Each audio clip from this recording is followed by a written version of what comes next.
Gue masih inget tuh nonton layar tancap Heeh. sama bapak angkat kita.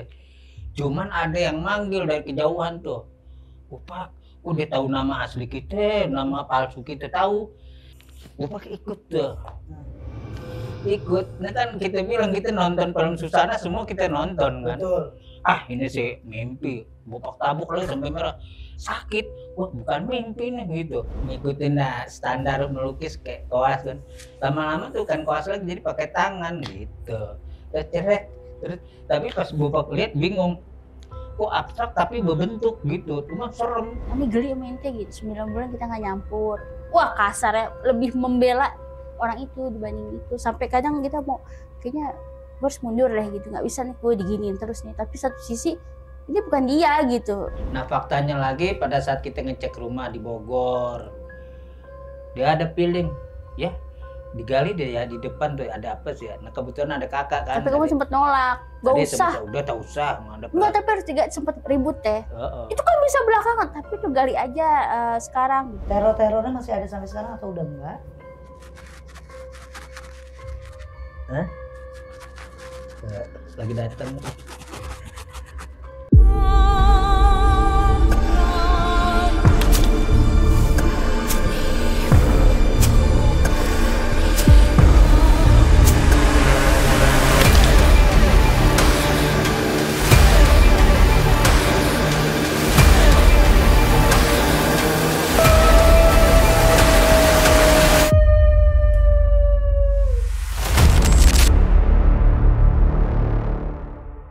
Nah, buat sahabat mistis yang lagi butuh untuk meruqyah diri karena kelihatan auranya, ya ampun nih teh negatif banget, terus lagi ngalamin sakit karena ilmu sihir, ada Garam Ruqyah Teria. Di sini aku sudah membacakan beberapa surat dari Al-Quran yang dimana kandungannya untuk menangkal ilmu sihir, mengatasi kalian yang sedang mencari jodoh, auranya negatif. Untuk usaha juga bisa menangkal tempat usaha kalau dilihat orang sepi. Nah, untuk cara penggunaannya di sini bisa gunain ember, bisa gunain bak sesuai dengan ukuran, bisa 3 sendok atau 5 sendok untuk ukuran ember kecil. Menengah atau sedang bisa 5, 7, 9 dan itu semua ganjil tergantung balik lagi ya medianya. Nah kalau untuk pakai bathtub ini habis setengah dari kemasannya. Oke untuk sahabat mistis langsung aja di order Garam Ruqyah Teria di online shop, TikTok shop dan langsung hubungi admin. Assalamualaikum warahmatullahi wabarakatuh sahabat mistis, kumaha daramang. Alhamdulillah, terima kasih yang sudah support channel Ria Puspita Official. Nah, buat sahabat mistis yang di rumah semangat terus. Jangan lupa komennya, mau ngadirin siapa narsumnya. Siapa tahu nanti dari komen-komen kalian, request-request kalian, tim aku bisa menyuguhkan itu dan mengabulkan kayak aku adalah jin dari Timur Tengah. Kameramen langsung ketawa nih kalau inget-inget kata-kata itu. Buat sahabat mistis semuanya, hari ini podcast sangat spesial banget karena kita kedatangan bintang tamu senior di dunia perlawakan komedian. Dia orang paling ganteng di antara semua komedi, udah dia paling ganteng deh. Udah gak ada obatnya, ganteng keren nih mau jalan-jalan ke Eropa. Kayaknya mau jadi tukang gesper di sono. Siapa dia? Kita kenalan dulu yuk. Assalamualaikum abang. Waalaikumsalam. Ya Allah kakak. Siapa yang gak kenal? Ini namanya Bang Bopak Castello. Ya gak mungkin juga gak kenal kan. Iya. Sebelahnya siapanya ya? Ayah siapanya? Siapanya bang? Sebelah bilang istri takut fitnah. Istri lah. Oh ini istrinya Bang Bopak, boleh kenalan teh? Siapa namanya? Gita. Nah namanya Kak Gita, nggak ada yang tahu kan? Nah, iya. Jangan salah Bang Bopak itu tahun 2012 saya kasih di sini alis, Ya. penajem, lihat tuh kayak Oh, sekarang. Biar semua perempuan-perempuan tuh ketarik sambil mau nabokin nih. Wah itu saking tajamnya tuh tembok aja rubuh. Ya, Bang Bopak, Ya, apa ya. kabar? Alhamdulillah Teria, gimana Teria sehat juga ya?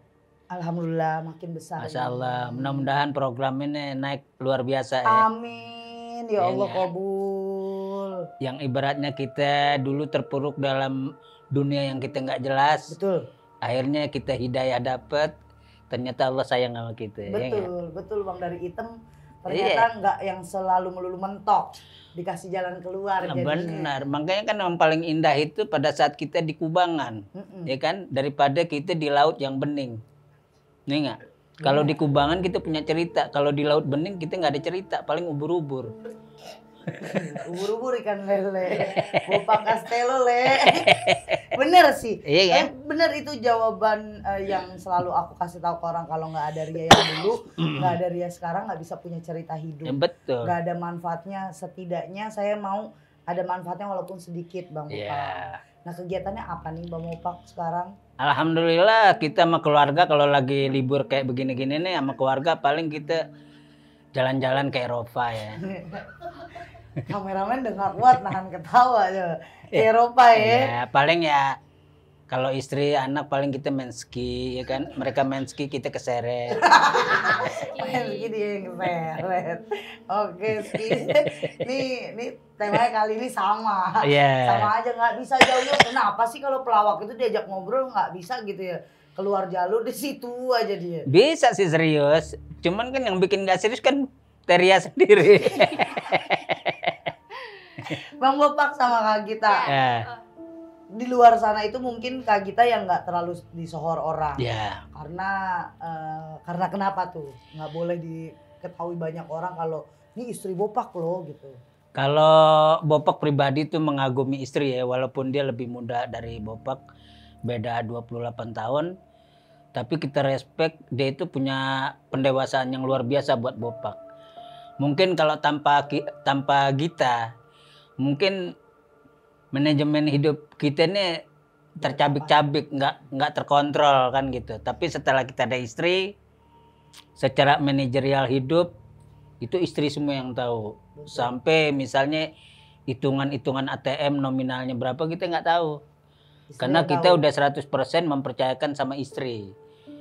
Karena kalau buat Bopak tuh bagian istri ini ya karena Allah sendiri bilang kaum wanita itu adalah malaikatmu.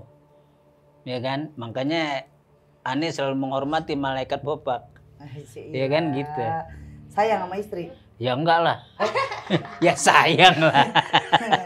Sayang lah. Kak Gita gimana, bahagia selalu dengan menikah dengan pelawak gimana? Justru dia di rumah pendiam. Oh beda. Oh ini Dibanding sisinya terbalik, Bapak ya. di rumah tuh beda.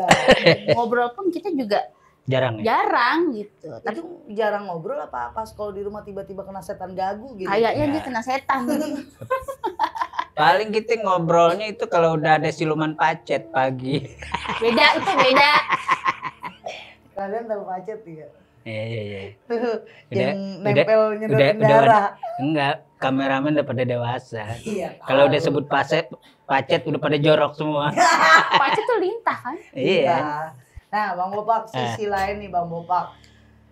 Kan kalau diundang di tempat Ria itu udah pasti ada kisah misteri. Iyalah. Mistisnya, horor. Benar. Orang taunya di luar siapa yang ngundang bintang tamu Bopak Castello pasti ketawa. Iya. Contoh kayak kemarin sama Anwar aja udah kagak bisa diem. Nah iya. Nah, kita ketawa mulu. Ya namanya juga Anwar ini kan. Apa juga ngomong kagak beres kan. Makanya kan dia bisa berhentinya kasih koyo. Kalau dijadiin satu, sumpah gue gak ada horornya, gue tim ketawa doang adanya. Bang Bopak emang pernah Nah. ngalamin kejadian mistis? Ya setiap manusia pasti punya mengalami lah pengalaman metafisika yang kita alamin kan. Misalnya kalau dulu Bopak ini paling benci sama dunia gaib. Kenapa? Selalu menghina, selalu konyol gitu kan. Suatu saat tuh kita pernah dibawa sama bapak angkat, ibu angkat kita itu ke Jogja. Ya merasa kita orang Jakarta, merasa lama di Jakarta lah kan. Ya aslinya Kalimantan, cuman sok-sokan aja orang Jakarta, ya nggak? Karena udah lama Jakarta. Kalimantan punya ini. Dayak. Udah, kita pergi kan. Pergi karena kita ngelihat nih ibu angkat kita ini nggak jauh ke kuburanmu gitu kan. Ziarah kayak gitu. Nah kalau buat bapak kita bentuk ziarah ini kan kita punya asumsi yang berbeda hal-hal itu kan. Kan kalau buat kita tadinya orang yang meninggal dikunjungi ya udah cukup lah dikunjungi. Nggak boleh tiap hari misal gitu. Takut-takutnya nanti batasnya ini yang kita tabrak, ya kan? Yang namanya sirik itu kan benang merahnya tipis. Kalau kita nggak paham terpuruk kan gitu. Nah kita bergajulan lah di sono, kencing lah di Parangtritis, ser, dimaki-maki sama ibu angkat gitu, Pak, ngapain kencing di Parangtritis tuh daerah kan? Ya bebas aja Bu, ini tahu nggak ini wilayahnya Nyi Ratu Kidul waktu gitu.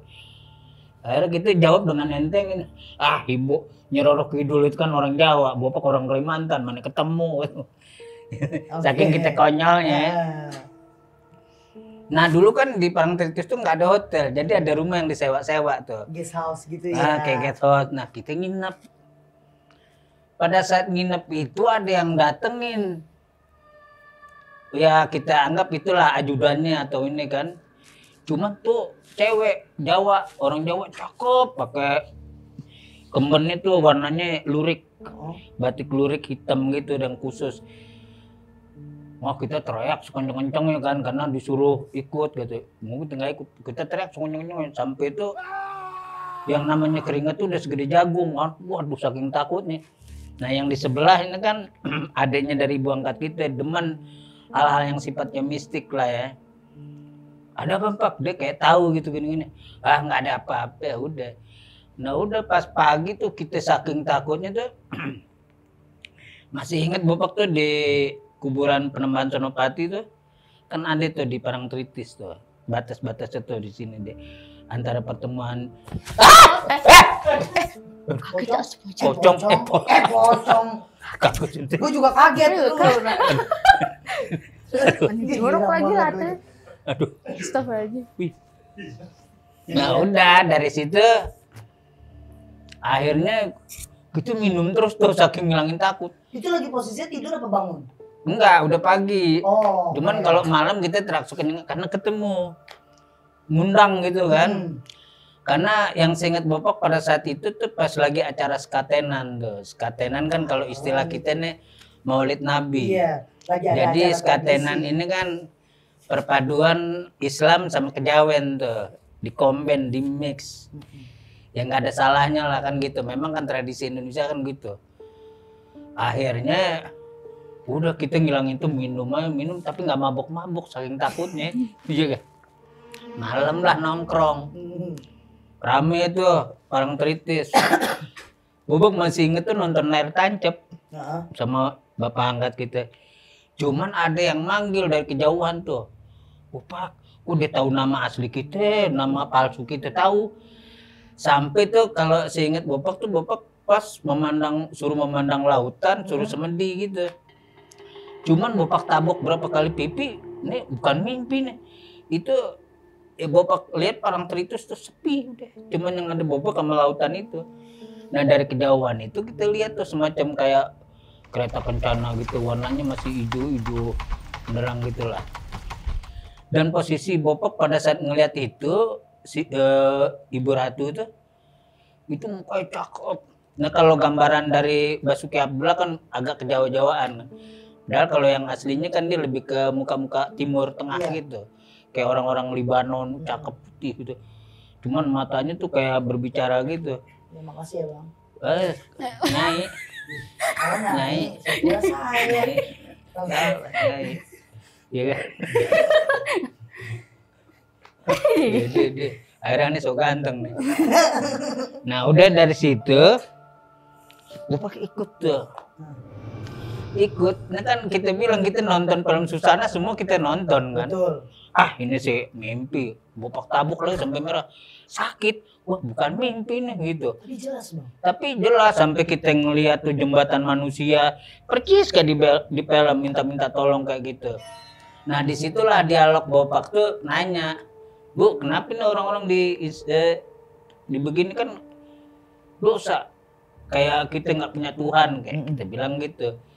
Cuman dibalikin lagi, nah misalnya Bapak atau Indrayana gitu, misalnya ada orang berhutang, terus dia ngasih agunan, kalau utangnya nggak ini agunannya dia ambil, ya begitu juga mereka gitu. Jadi kalau mereka melanggar dari aturan-aturan yang Ibu kasih, ya agunannya kita ambil gitu. Ya kayak begini gitu. Makanya kan kita nggak ada yang tahu lah kalau secara teori dia dibawa kemana di mana kita nggak tahu. kecuali orang-orang yang tingkat tinggi yang mempelajari tentang metafisikanya sampai mana kan gitu. Nah 3 hari nggak taunya bapak baru dibangunin. Ternyata kita 3 hari udah tiduran aja udah diyasinin. Ya Allah, berarti nggak sadar selama Nggak 3 hari. sadar, tapi hikmahnya akhirnya setiap ngeliat sesuatu tuh bapak langsung lihat gitu. Oh, jadi lebih sensitif. Lebih sensitif. Kedua kan bapak juga suka ngelukis gitu kan. Nah selama kita dulu kemarin-kemarin tuh ngelukis bener. Nah kesini kita ngelukis sedang datang misalnya gitu. Kalau kita lagi ada keinginan nih ngelukis nih. Awal-awal dulu kita waktu masih zaman kita tinggal sama Ginanjar kan rumahnya rumah Belanda. Nah tiap malam tuh kan bapak jarang tidur. Kita tuh nyadang datang tuh ngelukis gitu. Ngelukis waktu itu sosok perempuan, palanya buntung. Terus pas kita pertanyain lagi cerita, oh ternyata benar memang ada kejadian dulu di daerah sini. Jadi seorang noni pernah dihukum gitu kan. Dibuntungin, ditebas lah palanya. Iya. Jadi nah itu berapa kali bapak praktekin lukis ke tempat teman juga begitu. Sampai sih lukisan itu minta makan darah lah sebelum selesai. Cuman kita akhirnya hal kayak begini jadi kontradisi nih. Ngasih enggak, akhirnya kita enggak kasih. Cuman dia nyebutin namanya gabal-gabal gitu. Nah kalau bapak kan orangnya suka cross check ya kan. Ini gabal apa nih, pas kita lihat lagi di Google atau di mana, oh nggak taunya anak iblis kan. Jadi udah dipajang sama temen, anaknya pada sakit. Wah, Pak, gua nggak majang foto-foto lo, anak gua sakit kayak gitu. Kena sawan dong.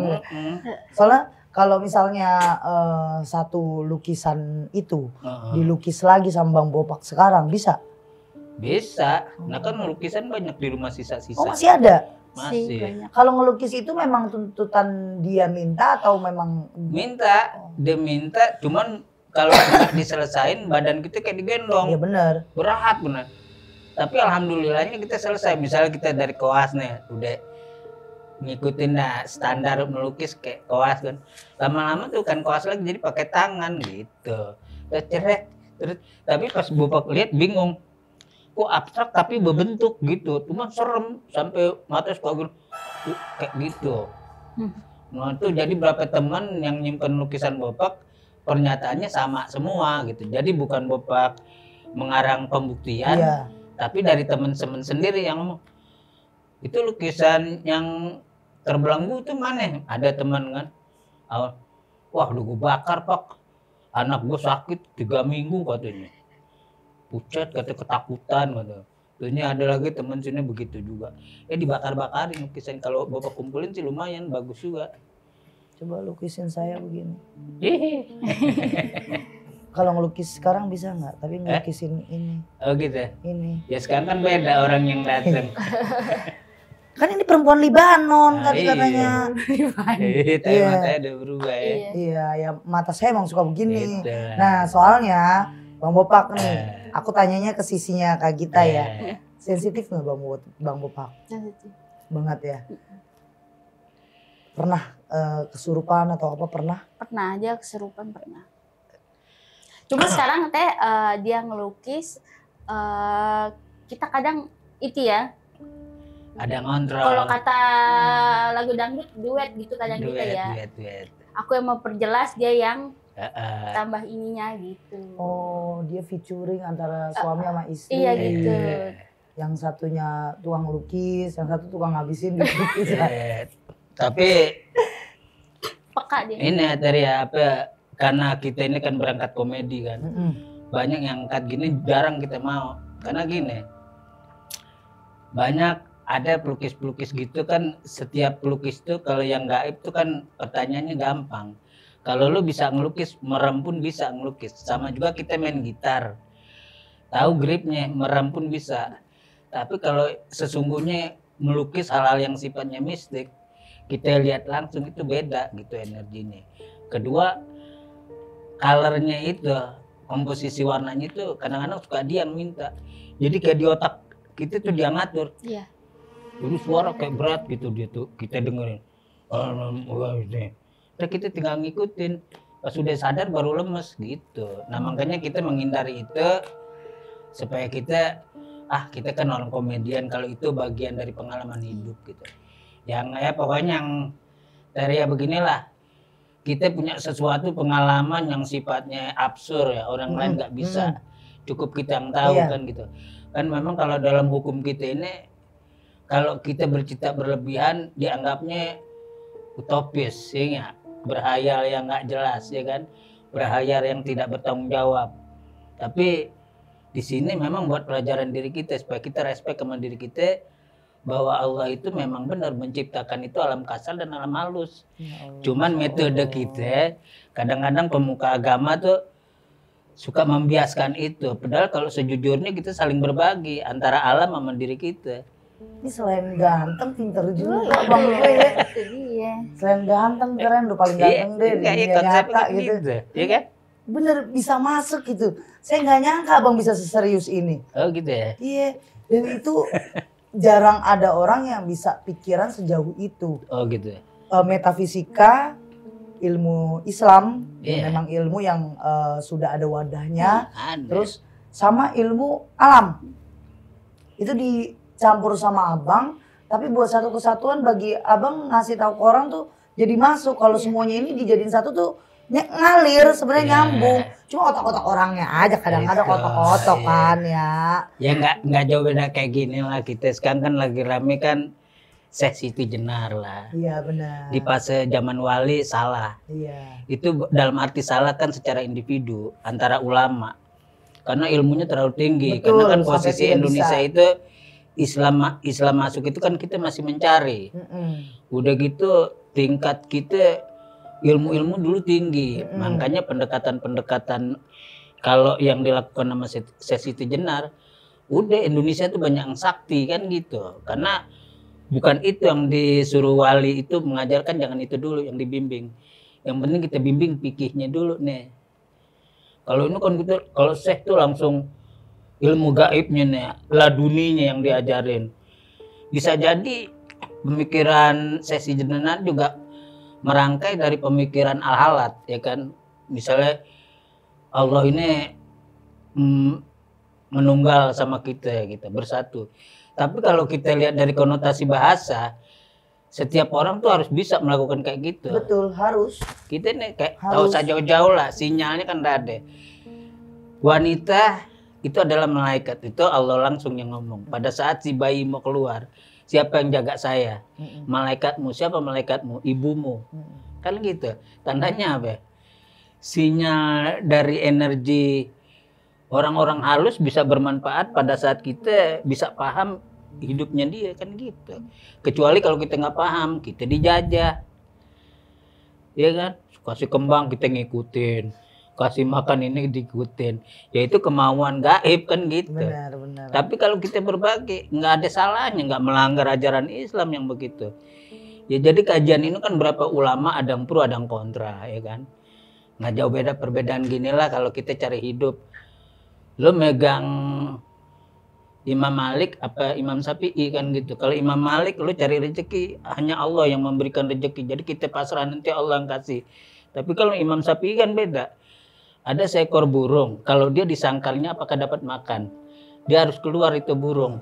Pengertiannya lebih realistis pemikiran Syafi'i. Nah itu yang kita pakai yang nomor 2. Kalau kita pakai yang Imam Malik, nggak kerja, ntar Allah ini yang kasih. Lama-lama di kamar meninggal. Iya kan? Iya, itu sebuah perumpamaan. Perumpamaan itu. Berat loh ini, aneh aja berat. Kan ya makanya dari tadi saya bilang nih kayaknya Bang Bopak kesurupan setan Arab apa Libanon gitu. Dia sampai saya tidak bisa berkata-kata, tapi semuanya yang diucapin ilmu. Itu herannya ilmu. Nah, kalau Kak Gita, dari semua lukisan Bang Bopak yang bisa diterjemahkan sama kamu, yang paling serem itu cerita apa di balik lukisan? Enggak, yang serem sih nggak ada, yang paling lebih kasihan ya. Hidupnya kasihan. Oh, hidup dari kisah perempuan ini. Cewek ini yang dilukis. Oh, ada yang cemburuan. Ada yang berubah ya. Kalau aku namanya si Neng. Nggak tahu namanya ya, pokoknya dipanggilnya Neng aja. Kalau dia lagi cantik, cantik. kalau dia lagi berubah Dia lagi berubah marah, ngul gitu. mukanya Ini si cantik. Oh iya dong. gitu sih Teh. Itu ya pengalaman Bang Bopak. Tapi Bang Bopak ya, dari sekian banyak alur cerita hidup, mungkin banyaklah disaring sama Bang Bopak Yeah. kejadian-kejadiannya. Baik itu yang lucu, yang serem, yang gak enak, Yeah. yang pahit. Udah, Udah. asam garam, manis, Wah, udah semua-muanya. itu kalau masalah hidup tuh sampai fase 1 akhirnya turun ke fase kosong. Sampai kita dulu cemburu tuh yang namanya Siapa ya? sama anak-anak pang, tuhnya sama anak-anak apa pengamen. Karena Kenapa? dulu konsep hidup Bapak itu one man show sendiri. Jadi kayak dia enak punya kelompok, kita dulu tuh sendiri. Tapi bagaimana untuk menyelamatkan diri kita sendiri? Ya dulu kita sempet juga perang batin bahwa Tuhan tuh nggak memihak sama kita.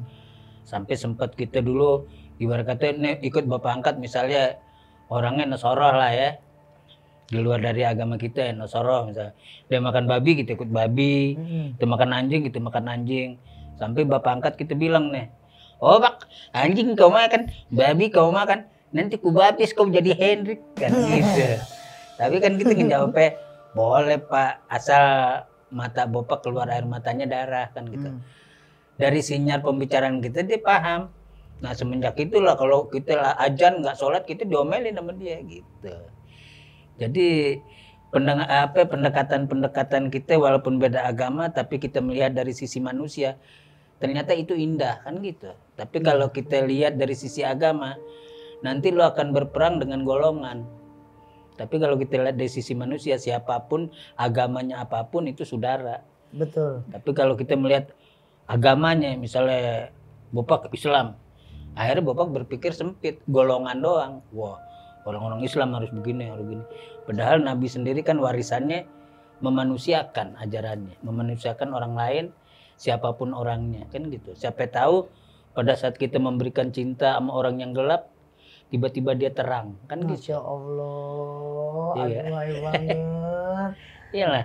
Bang Bopak ya. Coba tadi pas dia, Bopak bapak angkatnya makan babi, Bang Bopak ngikut. Iya. Makan anjing ngikut. Kalau cuma bapak angkat tuh jadi babi. Nah itu Bapaknya tugas jaga lilin. Kira ibu jadi babi. Iya.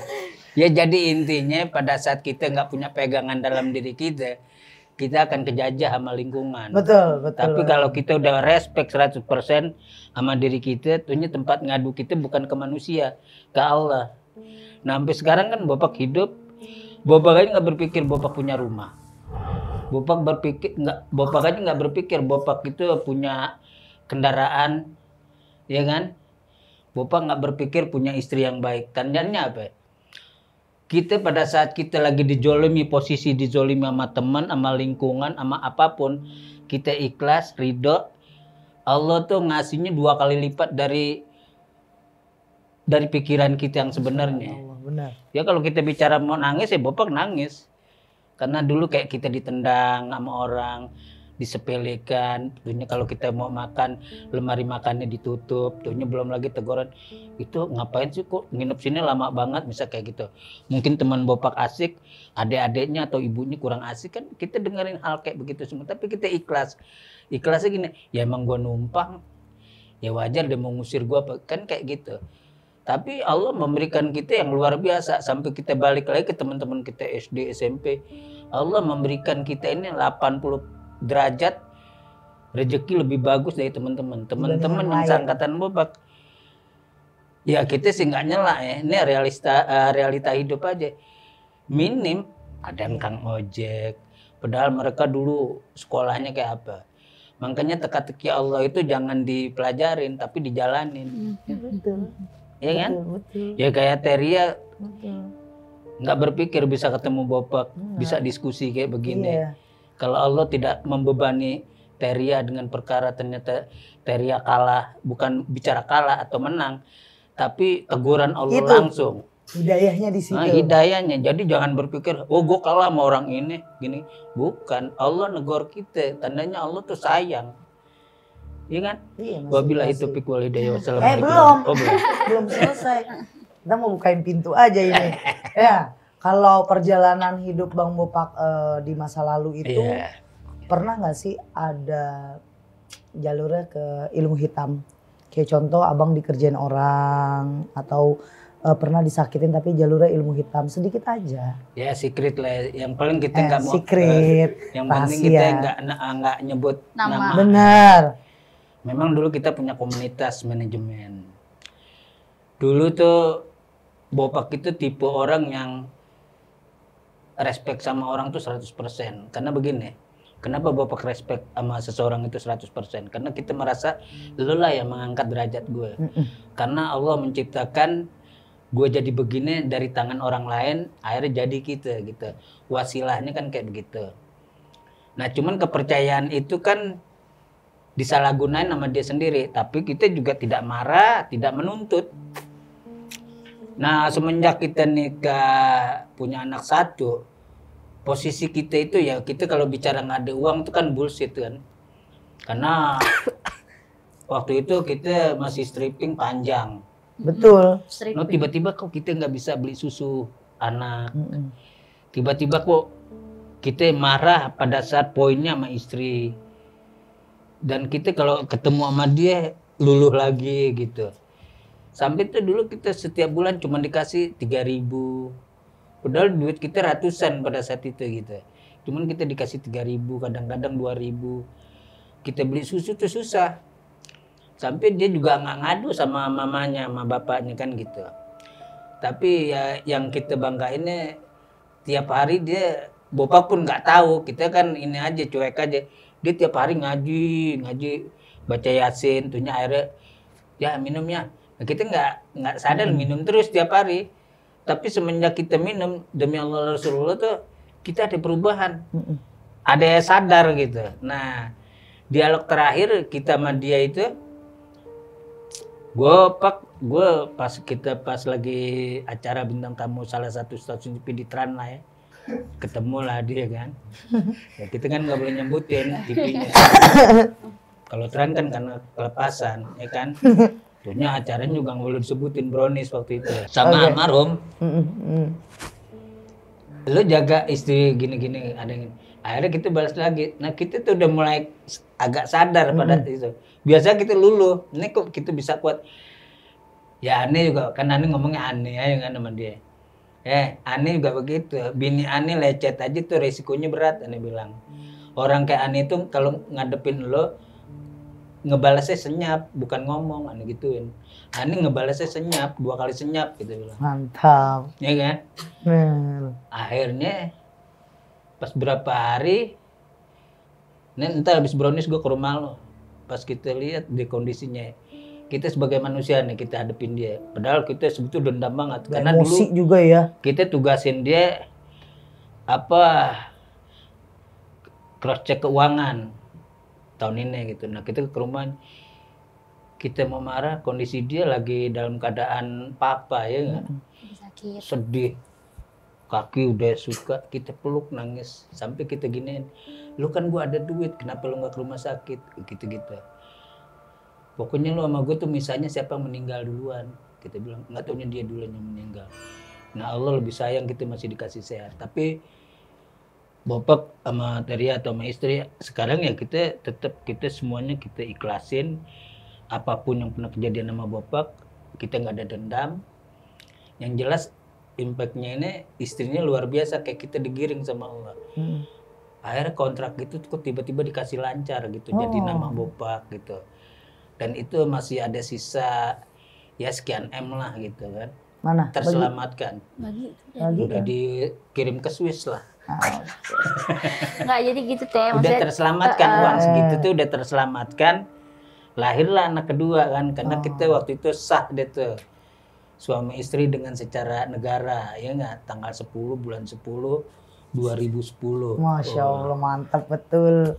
Akhirnya kok gampang kita beli susu. Tuh ini kok ke rumah sakit kita nggak cengeng langsung bayarnya. Itu kan kita bilang nangis lagi. Ya Allah begitu baiknya sama kita gitu. Sampai kita dipermudah semuanya kan gitu. Nah makanya Bopak sekarang sama istri, kalau kita sih seperti ini aja. seperti musafir kehidupan. Apa tuh? Bahwa kita miskin. Biar istri yang happy sama anak. Karena kalau bapak udah pola pikirnya udah mengkerucut. Kan ditanya apa kejadiannya pernah kamu alami mistis, kenapa jadi kisah hidup? Ya enggak. Iya Mistisnya apaan? mistisnya ya itu. Apa? Kita itu sama Contohnya istri apa? benci ngelihat. Nah, itu. Iya kan? Ya pengen dijauhi. Ya. Udah gitu benar. ngomong kasar. Kan kita nggak pernah kasar sama perempuan. Tapi emang saat itu kasar banget. Kasar Kasar. banget ya, jadi Kasar. Pas Kasar lah gitu ya. dari awal nikah sampai punya anak itu dia kasar, kayak misalkan maaf ya, kayak 9 bulan kita nggak nyampur. Mm-mm. Bang Bopak juga nggak bisa bangun. Dibikin nggak. Tadinya gue mau bilang so ganteng lu, nggak bisa bangun. Ya kasihan juga udah nggak jadi enggak. Waktu itu kalau Iya. sekarang itu pada saat itu. sekarang nih. Terus Ya itu lah, maksudnya kasar mulut ya, tiba-tiba pokoknya bilang gini, kasar. apa geli aneh sama ente gitu. Iya pokoknya bahasa yang Dia tuh nggak kayak gitu, tiba-tiba kok ada yang beda. Jadi tuh Apa yang bikin kamu tuh tak beda nih? mimpi, feeling? dari Apa mimpi. mimpinya, sayang? Jadi dari mimpi itu tuh kalau pengen tahu dia masih ada apa enggak di diri kita tuh gimana sih? suruh Teria pergi aja dulu ya, gitu. Nggak enak, ntar bikin malu. Gila lu nurut banget ya sama Bopak. Eh. Nah, dia.